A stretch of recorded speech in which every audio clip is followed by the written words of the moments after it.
যেদিনে তুলসী পত্র ভোগের থালায় দিয়ে গোবিন্দায় নম বলে নিবেদন করল। যেদিনে তুলসী পত্র গোবিন্দের চরণে দিল, সেদিন বৃক্ষকুল থেকে আমরা মুক্তি পেলাম।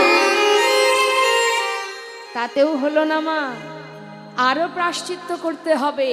পাঠিয়ে দিলেন কৃমিকীট কুলে, 11 লক্ষ বার কৃমিকীট, গুনবেন 9 লক্ষ হলো জলজ প্রাণী, আর বৃক্ষকুলে জন্ম পেলাম 20 লক্ষ বার। তাহলে 9 20 কত হয়? 11 লক্ষ বার হলাম কৃমিকীট, যার শেষ জন্ম বজ্রকীট, যেটা নারায়ণ শিলার মধ্যে থাকে। সেখান থেকে পাঠিয়ে দিল পক্ষীকুলে।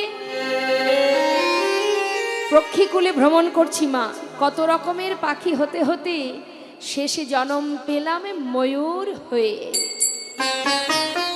যেদিন আমার ময়ূর পুচ্ছ ভগবানের মস্তকে উঠিল, নিতাই গৌর হরিব।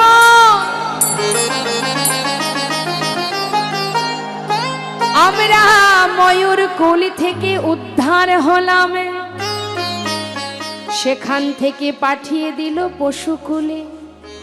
300 লাখানি পশু বানশ্চ, বনের পশু হলাম, হাতি হলাম, ঘোড়া হলাম, বাঘ হয়ে জন্ম নিলাম, সিংহ হলাম, সাপ হলাম, আহা কুকুর হলাম, কত পশু হলাম।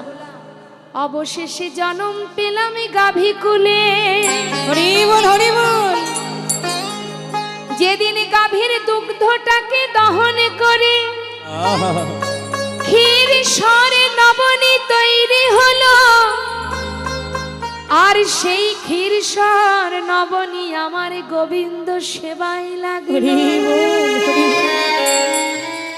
পশুকুল থেকে মুক্তি পেলাম, ভগবানকে বলেছিলাম দয়াময়, কত কুলেই তুমি আমাদের জন্মে দিলে, যদি তুমি মানব কুলে জন্ম দাও,